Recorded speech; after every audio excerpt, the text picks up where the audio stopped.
So when you picture a modern political rally, you probably have a very specific image in your head. Oh, yeah. The balloons, the banners, all of that. Exactly. The bunting, the incredibly loud music, and, a candidate standing behind a podium just shouting these totally rehearsed policy slogans.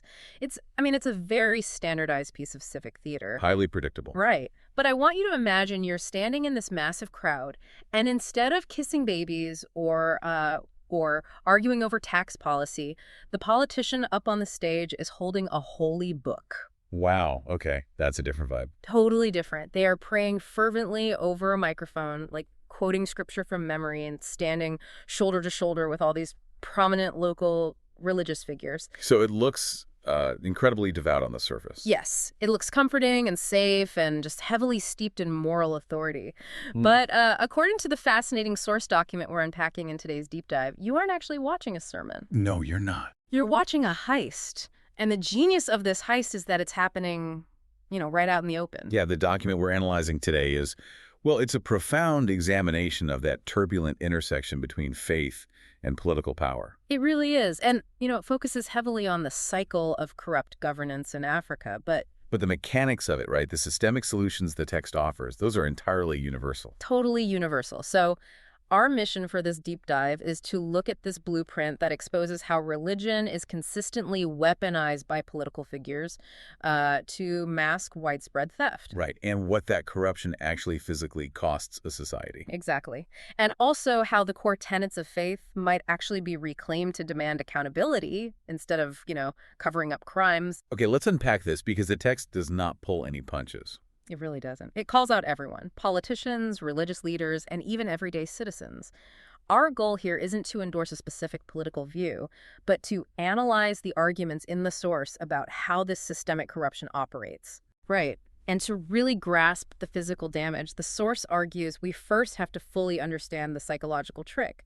The trick that allows the theft to happen in the first place. Because that marriage of faith and politics is incredibly potent. I mean, from the very beginning of human history, faith and political legitimacy have been deeply intertwined. Yeah, they've always kind of held hands. Exactly. The document points out that kings, chiefs, presidents, they've consistently reached for religious iconography to legitimize their rule. And to silence their critics, right? Yes, because when a leader claims divine backing, well, questioning their policies suddenly feels like questioning the divine itself. So the best way I can visualize the mechanism of this trick, it's like a Trojan horse. Oh, well, I like that analogy. Right.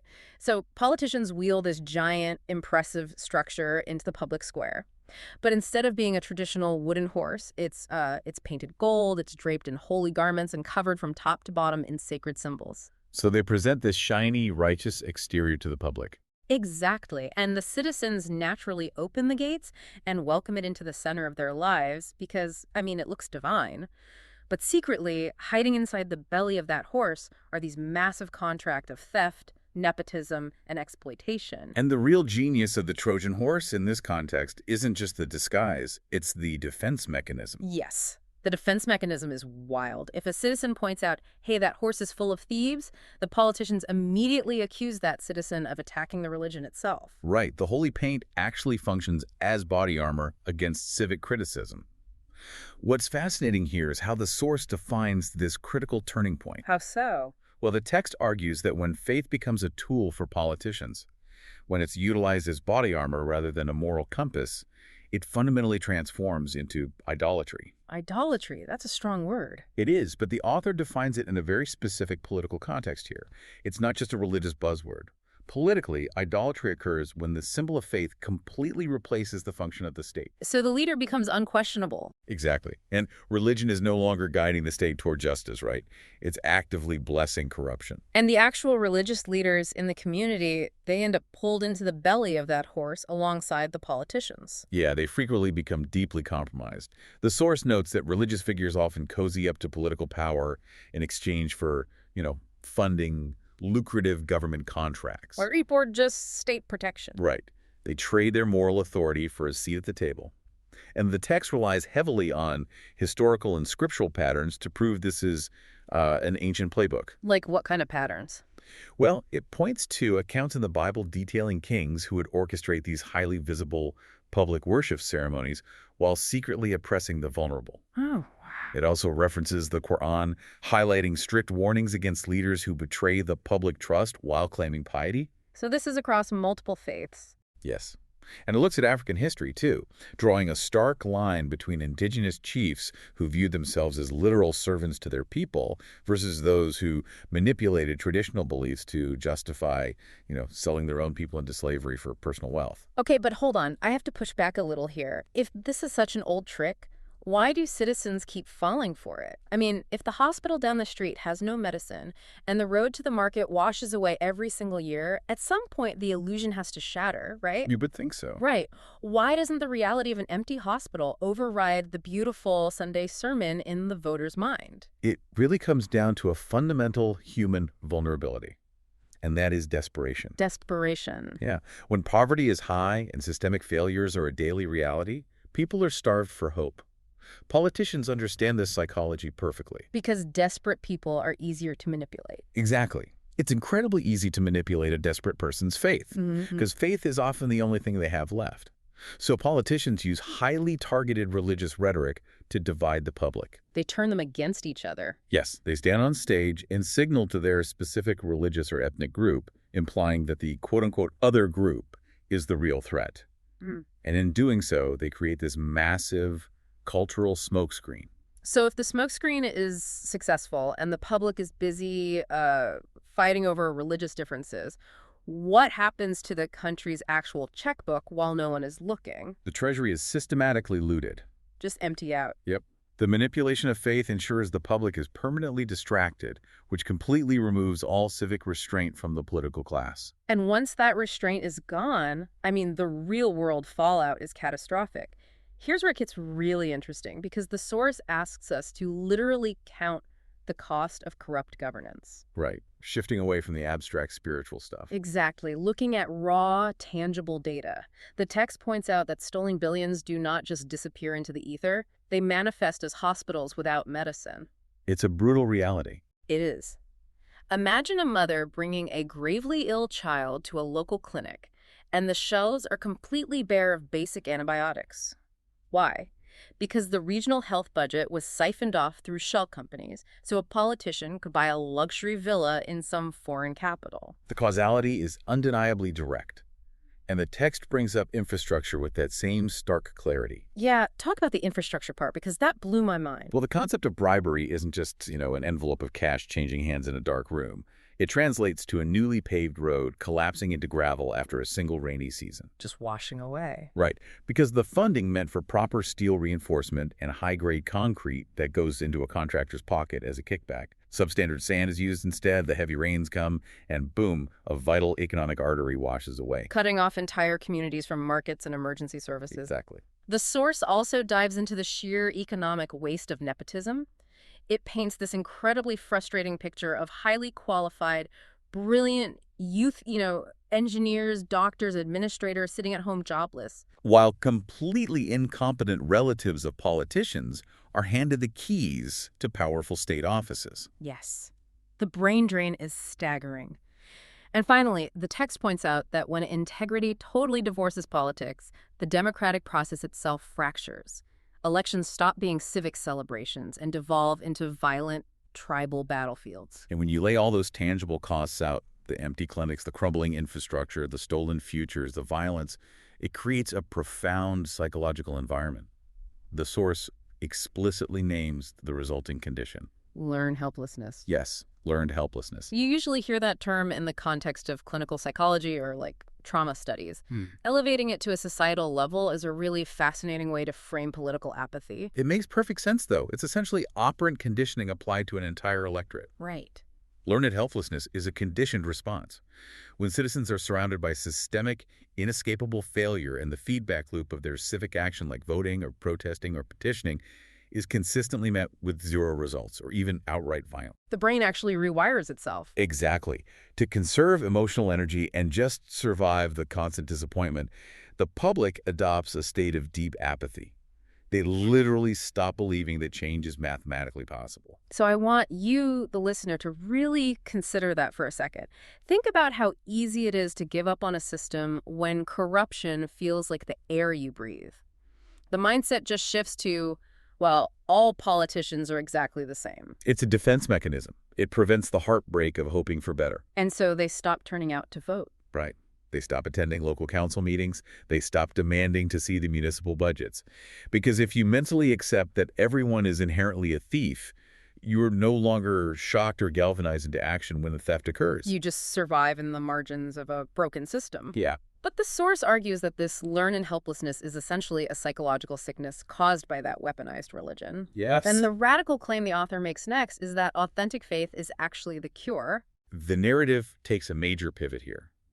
If we connect this to the bigger picture, it moves from diagnosing how faith is manipulated to examining what these core religious traditions genuinely demand of their leaders. So what do they demand? Because the text makes a definitive argument that true faith does not excuse corruption. It aggressively confronts it. Absolutely. The source looks at the foundational texts again. In the Bible, it notes that historical kings were not ultimately judged by the size of their temples or, the beauty of their public prayers. Right. The metric for their reign was entirely based on how they treated the most marginalized members of society, specifically the widow, the orphan, and the poor. And it's similar in the Qur'an, right? Very similar. In the Qur'an, political leaders are explicitly referred to as shepherds, carrying a heavy burden of responsibility. They will be required to answer to the divine for how they managed and protected their flock. And then there's the African traditional governance structures too. Right.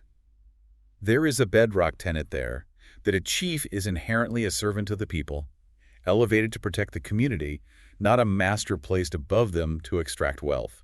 There is a specific quote in the text that perfectly bridges this gap between private spiritual belief and public civic duty. And I just love this line. The author writes, "If our prayers on Sunday and Friday do not make us demand justice on Monday, then our religion is dead." Wow. Yeah, that single sentence is really the thesis of the entire document. It's so powerful. It is. True religion does not bless thieves.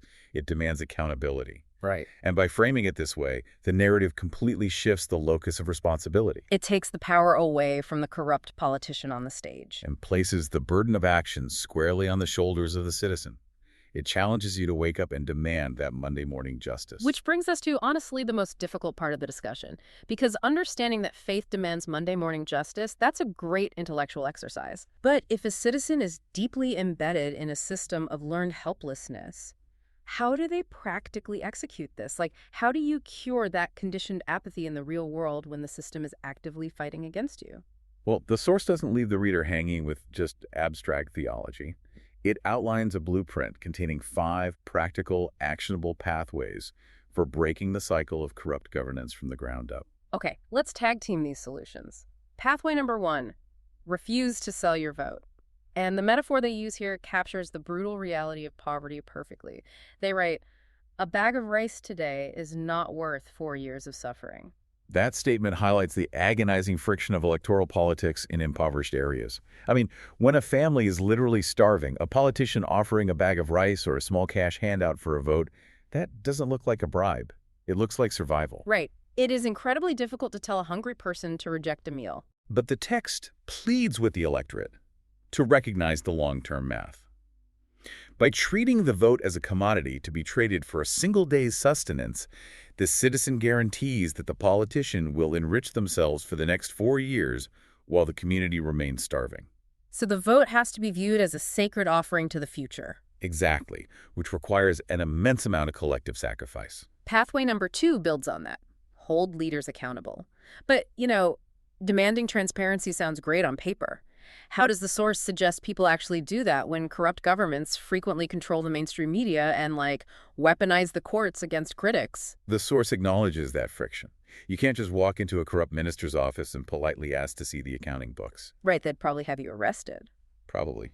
The text champions grassroots pressure and collective action. It advises utilizing community radio, local civic groups, and decentralized social media networks to shine a relentless spotlight on corruption. And organizing town halls, right? Yes. attend town halls in large numbers because there's safety in numbers, to stand up and ask hard questions about missing funds and failed infrastructure projects. Okay, Pathway 3 addresses a vulnerability that allows corrupt politicians to survive even when they're caught. Elect integrity, not tribe. The text demands an absolute end to tribalism and identity politics. This is huge. This is the deeply ingrained habit of voting for a candidate simply because they belong to your specific ethnic group or because they happen to attend the same type of religious institution as you. Voting for the home team. Right. Corrupt leaders rely heavily on this. They know that if they steal public funds, their specific tribe will often still protect them out of a misplaced sense of loyalty or just out of fear that a rival tribe will take power and do the exact same thing. But the source demands that voters sever that loyalty immediately. A thief who speaks your dialect is still a thief.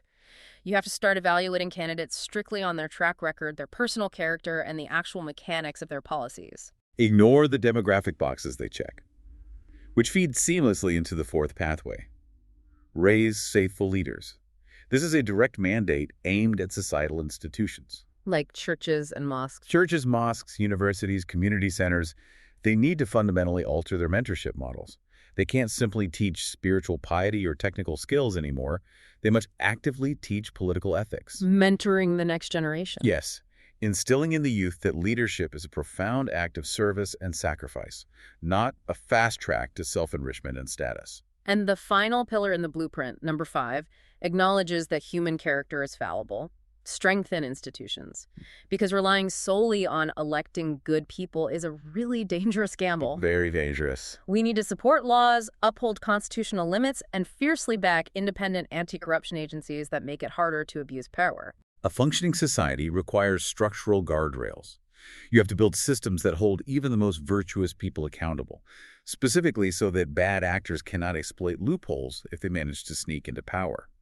Strong institutions outlive individual politicians. You know, looking closely at all 5 of these pathways together, there is a profound subtext here that pushes back against a lot of traditional religious conditioning. The source is unequivocally stating that prayer, in isolation, is entirely insufficient. It rejects passive faith completely. You cannot simply kneel in a place of worship, ask the divine for a better country, and then go home and wait for a miracle. Politics changes when we pray and act. Exactly. Active, fearless civic participation is framed as a mandatory requirement of belief. So what does this all mean? We've unpacked the psychological trick of the Trojan horse, the devastating physical costs of an empty treasury, the scriptural demands for Monday morning justice, and a 5-step blueprint for dismantling the corruption. Where does this source ultimately leave us? The author leaves us with a highly aspirational vision. They ask us to imagine a nation, whether in Africa or anywhere else on the globe, where politics is no longer viewed by the ambitious as a pathway to immense wealth, but as a solemn pathway to public service. A society where leaders are vetted and chosen for their proven integrity. Not their ability to shout catchy slogans or buy loyalty with a bag of rice. And crucially, a society where religious institutions and leaders stand firmly as a shield for the people, rather than aligning themselves as a sword for corrupt power. The source argues that in such a nation, the systemic poverty would begin to plummet, the corruption would shrink, and that learned helplessness we talked about, it would be replaced by active hope. And the author challenges you directly. Will you refuse to clap for thieves, even when they're wearing your team's colors? Will you step up to help raise a new generation of leaders who prioritize the vulnerable? It is an incredibly potent call to action. And the author insists that this vision isn't just utopian fantasy.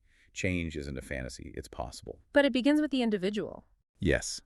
It begins with the individual citizen making the conscious choice to overcome their conditioned apathy and refuse the status quo. As we wrap up this deep dive, I want to leave you with one final thought to mull over something that builds directly on the mechanics we've discussed today. We spent a lot of time analyzing how corrupt politicians rely on that Trojan horse. Right. Weaponizing religion. Yeah, exactly. Their ultimate trick is weaponizing different religions and ethnic identities against one another to keep the public divided and distracted while the vault is emptied. But what happens to their grip on power if believers from all those different competing faiths suddenly look past the rhetoric and unite around a single shared demand for ethical governance? Oh, wow. If the Christian, the Muslim, and the follower of indigenous traditions all simultaneously realize that the exact same people are robbing them, Could interfaith unity, which historically has been such a massive source of societal friction and conflict, could that actually become the ultimate political disruptor? If the entire public stops fighting over the gold paint and holy symbols decorating the outside of that Trojan horse and instead unites to drag the thieves out of its belly, imagine what kind of world you could start building on a Monday morning.